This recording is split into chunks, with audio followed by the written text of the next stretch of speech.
Hey guys, so in today's lecture, we are going to discuss geothermal energy.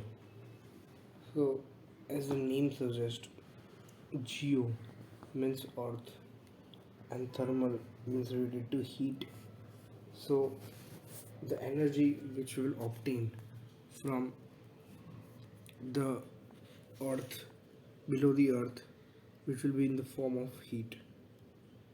So, it is the heat from within the earth, and it is used to describe the heat that comes from the earth's interior. So it is an another reliable so it is another reliable, clean and green source of power, and this heat is generated in earth's core about 6450 kilometer below the earth's surface and rise up through faults and cracks in the earth's surface. So once it reaches the surface, the heat is released naturally in the form of volcanoes, hot springs, a place where hot water flows naturally, and geysers. Depending on the geology, we can access this heat by drilling into Earth's surface or tapping into hot springs. So, major geothermal fields are situated in circum-Pacific margins, rift zones of Africa, on basins of Europe and across Asia to Pacific. The most active sites of geothermal in the Pacific Ocean is the Ring of Fire. Is the most active site. The Ring of Fire. So, what are the characteristics of geothermal energy that make it significant importance for both electricity production and direct use? So, we will see characteristics.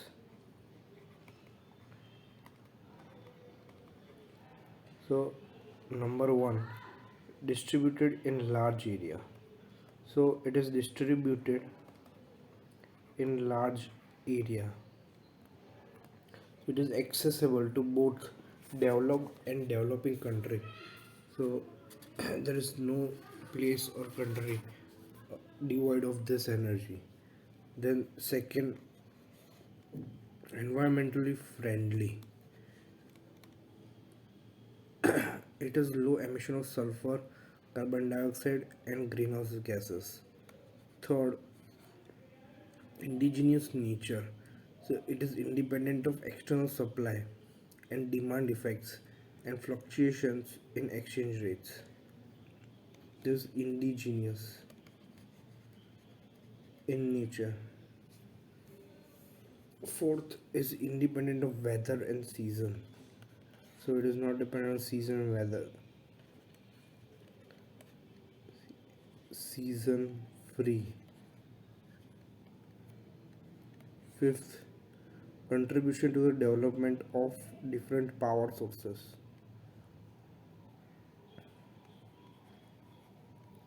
Contribution in development of different power sources. So geothermal energy can be used very effectively in both on and off grid developments, and is very useful in rural electrification. So it uses spans a large range from power generation to direct heat uses such as high temperature application, example electricity generation with the help of hot water, and then in successively lower temperature system. Lower temperature system may include binary system to generate further power, and direct heat uses bathing and swimming, space heating including district heating, greenhouse and open ground heating, industrial process heat, aquaculture, pond and raceway heating, agriculture drying, etc. So these are the main characteristics which make it unique and useful. Now we'll see few applications of geothermal energy. So, geothermal energy can be used for, as we have discussed, that it can be used for electricity production, commercial, industrial, residential processes, purposes, heating purposes, efficient home heating, and etc. So, we'll discuss first electricity generation. So, to develop electricity from geothermal, wells are drilled. So, wells are drilled into the geothermal reservoir, and the wells bring the geothermal water to the surface, where its heat energy is converted into electricity at a geothermal power plant. So, it is normally used to base load power plant. The second, direct heating.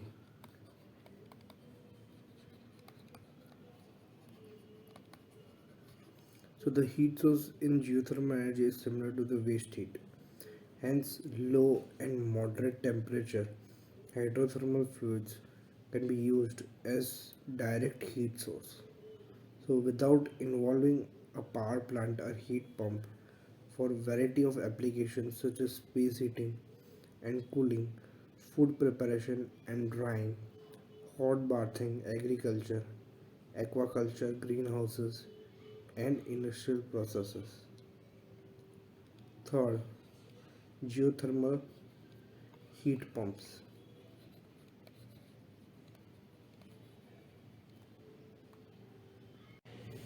So, geothermal heat pumps are most energy efficient, cost effective, and environmentally clean systems. So, geothermal heat pumps take advantages of Earth's relatively constant temperature at depths of about 10 feet to 300 feet. So, temperature in the range 10 to 17 degrees Celsius. So, temperature in the range 10 to 17 degrees Celsius, they can be used almost everywhere in the world, as they do not share the requirements of fractured rock and water as are needed for conventional geothermal reservoir. A geothermal heat pump system consists of heat pump, an air delivery system, ductwork, a heat exchanger, a system of pipes buried under a landscape area, parking plot, or any number of areas around the building. In winter, the heat pump removes the heat from the heat exchanger, buried pipes, and transfer it into the indoor air delivery system. In summer, the process is reversed and the heat pump moves heat from indoor air and delivers to the heat exchanger. And the heat removed from the indoor air during the summer can be used to provide a free source of hot water, and it can be used for heating animals underground house in winter and escape the heat of the summer. So geothermal heat pumps reduce electricity use 30 to 60 degrees Celsius compared with traditional heating and cooling systems, because the electricity which powers them is used only to collect, concentrate, and deliver heat, not produce it. The fourth application is additional applications which are remaining. So, additional are geothermal power for electricity is one way to tap this resource. There are other more direct applications that can be used almost anywhere. Since the temperature just a few feet below the Earth's surface tends to be between 10 to 17 degrees Celsius, geothermal energy is also used in agriculture, where hot water is piped under soil, where flowers and vegetables are growing, and this hot water ensures that ground doesn't freeze and thereby protects the crop from sudden temperature changes and gives the farmers a longer growing season. So these are the applications of geothermal energy. Now we'll see origin of geothermal resources. So origin of geothermal resources. So geothermal energy is the energy which lies within the earth, as we know that. So we'll divide the earth as you divided the earth in few zones. So let me draw the zones.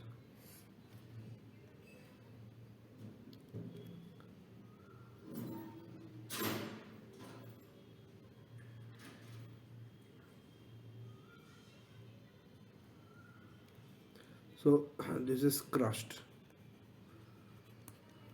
this is mantle, this is outer core, and this is inner core. This is 30 kilometer, this is 300 kilometer, this is around 3340 kilometer, and this is 6370 kilometer.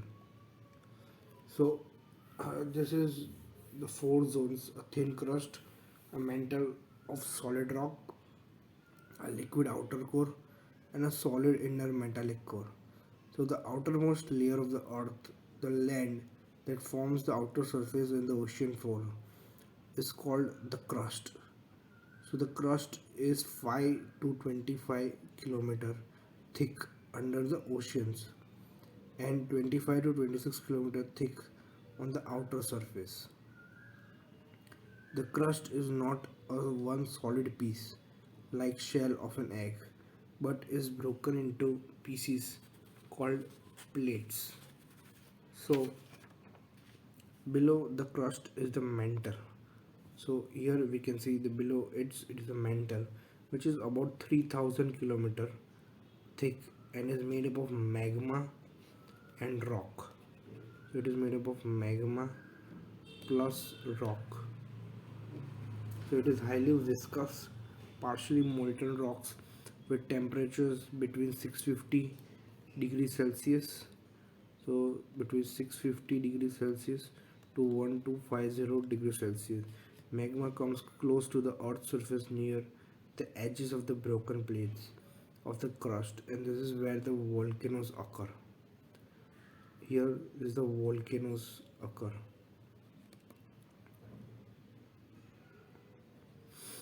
The lava that coming from the volcanoes is partly magma deep underground. The rocks and other water absorbs the heat from this magma.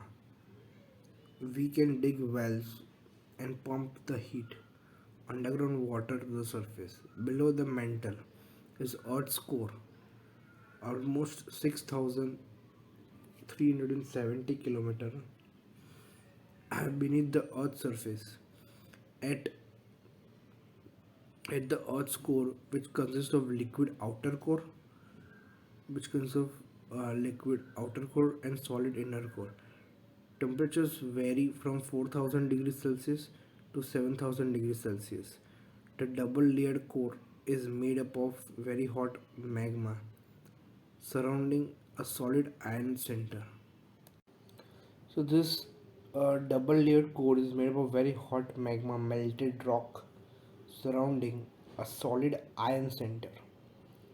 So very high temperatures are continuously produced inside the earth by the slowly decay of radioactive particles, and this process is natural in all rocks. So geothermal energy is the heat energy that originates from the core of the earth.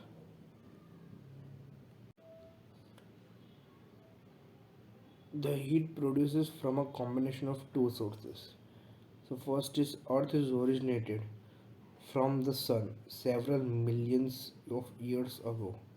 So it is produced originated from the sun. and is cooling slowly. And is This is cooling slowly. The Earth was originally a mass of hot liquids, gases, and steam. So fluid cooled by losing heat to the atmosphere. So as the thermal conductivity of rocks is very low, hence cooling process is very slow. So it is taking many billions of years for Earth to cool. So heat also produced by radioactive decay of various isotopes. So this is the origin of the geothermal energy. So now, so the second reason was that heat is produced by the radioactive decay of various isotopes. Now we'll see distribution of geothermal resources. So how the geothermal resources? So geothermal energy is present over the entire extent of the Earth's surface. It varies only in its ease and cost of the extraction. So the development, the least expensive resource depends on the areas which are associated with volcanic activity. So where volcanic activities are associated, so it is least expensive to build geothermal power plant over there. So however, by no means is the resource restricted only to volcanic areas, as we know that crust mainly composed of granites. So it is as composed of granites is split into six main plates. So it is split into six main plates. So these plates move away from each other. So this moves away from each other. So at a rate of 2 to 20 centimeter per year. So relative motion of the plates occasionally gives rise to the areas where internal heat of the earth reaches the surface and where most volcanoes and most of the world's geothermal fields are found. So water is the most important carrier of the energy in geothermal wells, as it has a high heat capacity. So it has high heat capacity and latent heat of vaporization. So impermeable rocks cover permeable layers which contain reservoir of hot water. Therefore, it prevents heat loss and maintaining water under pressure. So geothermal fields such as uh, geysers, geysers require a combination of three geological factors. So first, so a natural underground, natural underground source of water.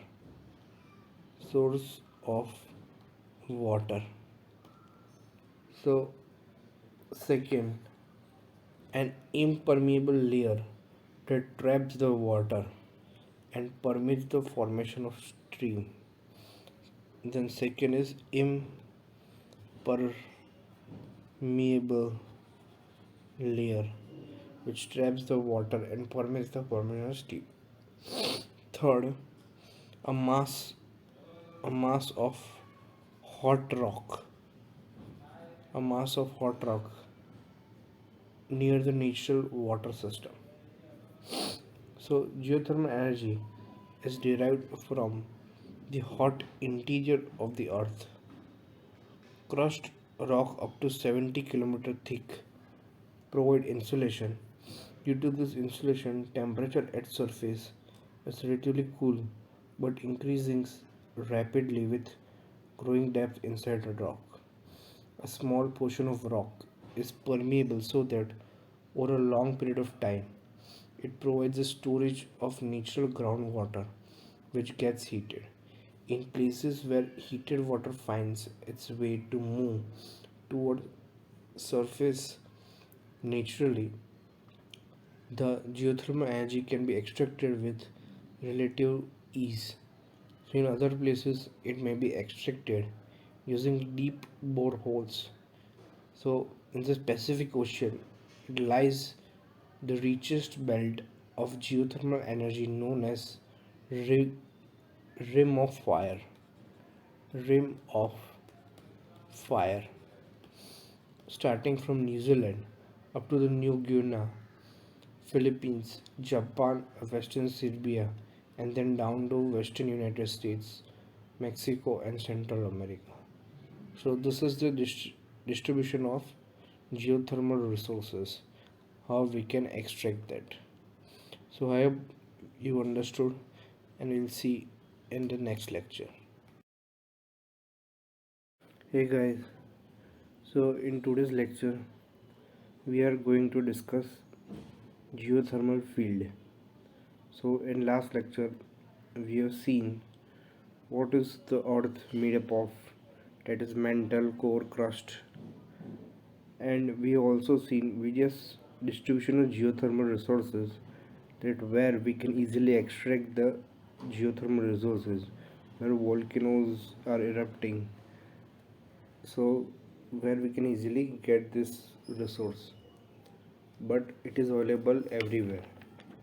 So, and we have also seen few applications that for electricity generation and for direct uh, heat application we can use geothermal energy. So today we'll see geothermal field. So so a typical geothermal field I will draw.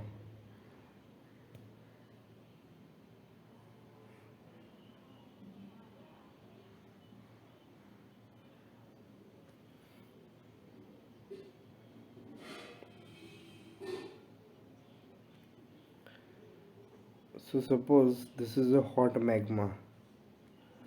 This is hot magma. So this is radiating heat from inside the earth in upward direction. Then suppose this is a hot spring.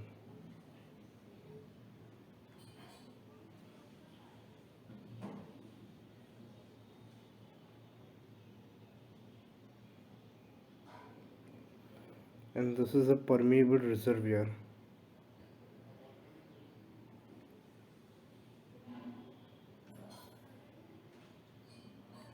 So this is a permeable reservoir.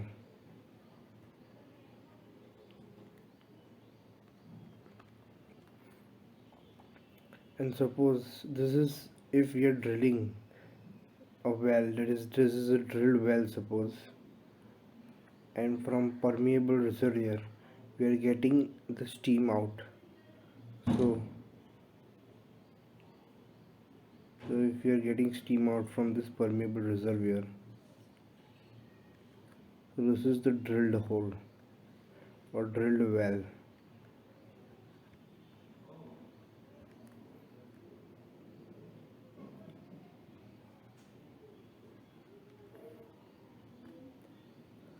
So the amount of thermal energy within the earth is very large, but useful geothermal energy is limited to sites only, as it is not feasible to access and extract heat from a very deep location.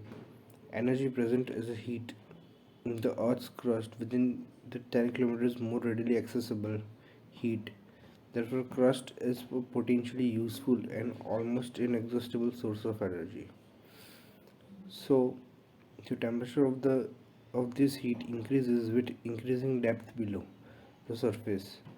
So the surface down through the crust temperature increases with increase in depth in the Earth's crust is 17 to 30 degree per kilometer of the depth. It is 17 to 30 degree per kilometer of depth.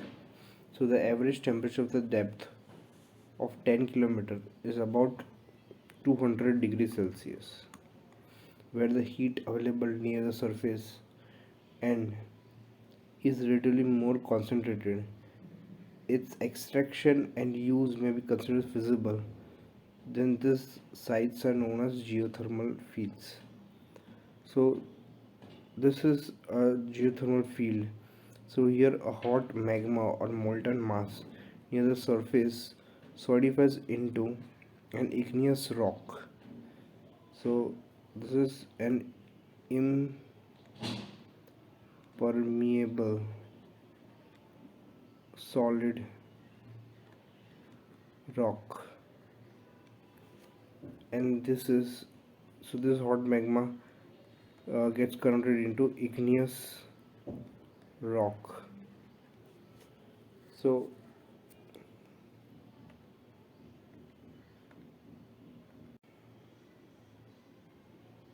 groundwater that finds its way down to this rock through fissures, and it will be heated by heat of the rock or by mixing with the hot gases and steam coming out of the magma. So the heated water will then rise collectively upward into the porous and permeable reservoir and above this igneous rock. And the reservoir is covered by a layer of impermeable solid rock that traps the hot water in the reservoir. So the solid rock, however, has fissures that act as a vents, giant underground boiler. Vents show up at the surface as a fumerals, by which the steam continuously vented through the fissures into the ground or hot spring. So the natural heat in the earth rises itself for thousands of years in the form of hot springs. A drilled well takes steam from the fissures for use in a geothermal power plant. So the energy available below the impermeable solid rock can be extracted by means of production wells drilled through an impermeable solid rock. So this is the concept of geothermal field. So geothermal gradient. So what is geothermal gradient? It is defined as the rate of increase of temperature with depth. So in a developing country, to use geothermal energy, few factors need to be analyzed. So they are: first, variation of temperature with depths in different parts of the world. So identification of the location at convenient depths from which it is possible to find water, of which having temperature higher than 50 degrees Celsius. So identification of rock that is sufficiently hot and impermeable, which provide extraction of heat and economically feasible. Now we will see types of geothermal resources. So the geothermal resources are classified. So geothermal resources are classified as: first, hydrothermal,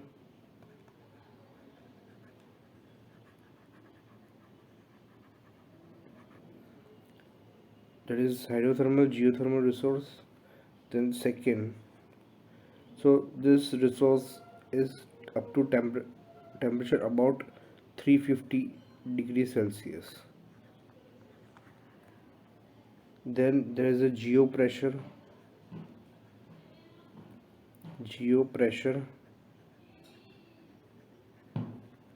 geothermal resource. So temperature is nearly 90 degrees Celsius to 200 degrees Celsius.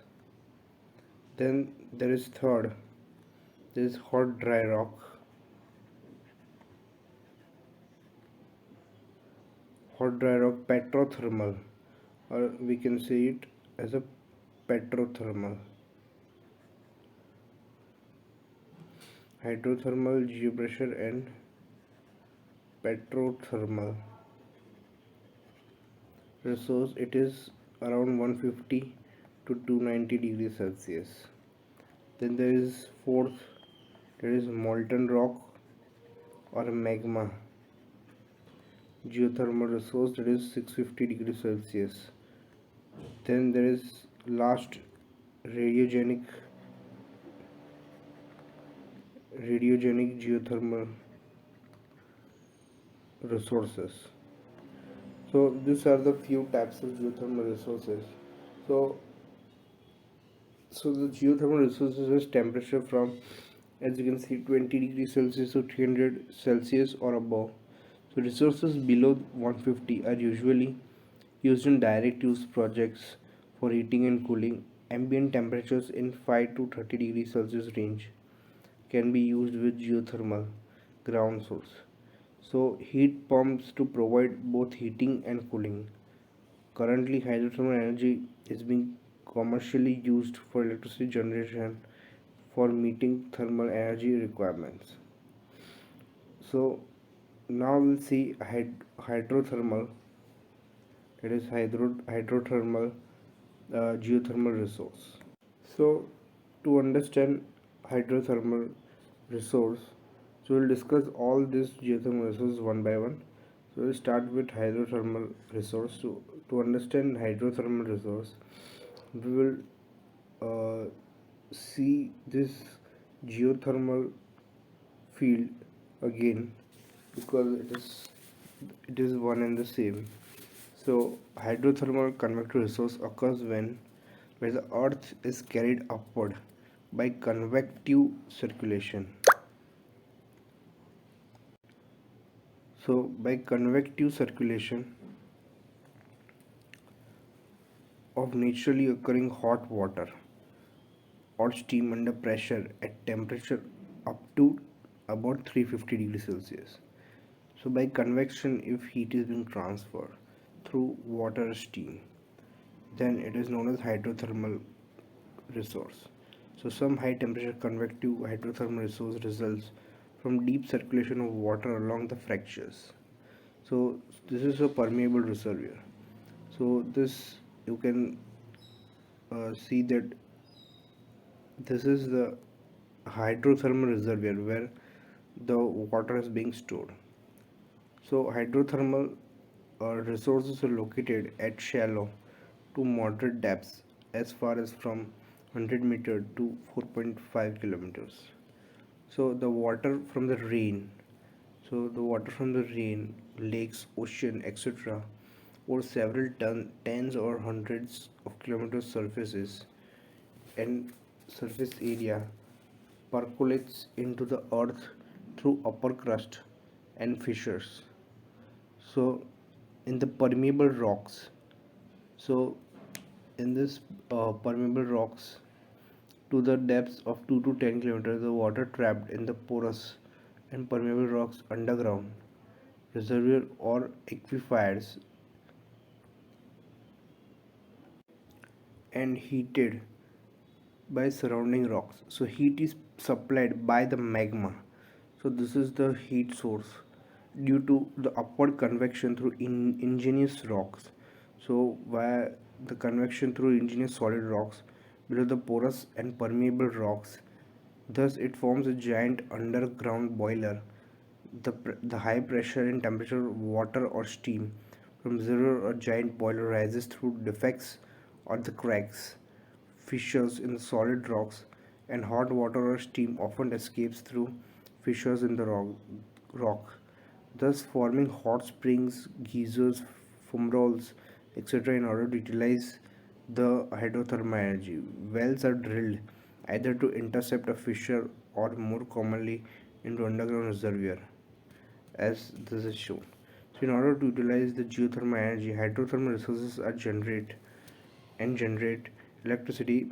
Hydrothermal resources can be further classified into two categories. So we can classify into two categories. So that is first as a dry steam field,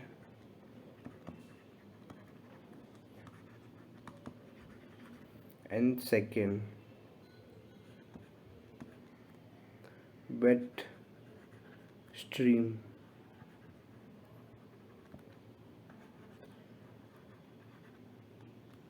field. Dry steam field and wet steam field. So this use of geothermal energy can be utilized by vapor dominated system, and this uh, resource of geothermal energy can be utilized by liquid dominated system. So this by vapor and this by liquid. So we'll see one by one. So we'll start with the first, it is dry steam field. There is vapor dominated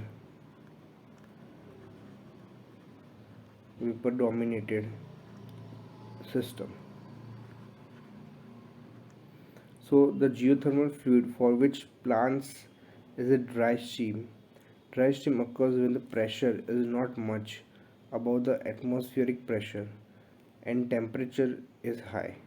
So temperature is high but pressure is not very much above. So water boils underground reservoir and produces steam at about 7 atmosphere and a temperature between 165 degrees Celsius with low content of particulate impurities and dissolved solid impurities. So these reservoirs are few in number, which the geysers in northern California uh, are which the steam is exploited to produce electricity. So how we can produce electricity from this vapor dominated region? So we'll see the schematic diagram. So suppose this is the geothermal fluid, that is in this case is a steam. So this steam will move towards a steam separator. So this steam will move towards a steam separator. Then this, after going through a steam separator, that is a pure steam, will run the steam turbine. So it will run the steam turbine, and then we can generate electricity while passing through a generator, and we'll get electricity. So this is the general layout of process flow, which is going from left to right. So if let's draw various components which will incorporate this flow. So suppose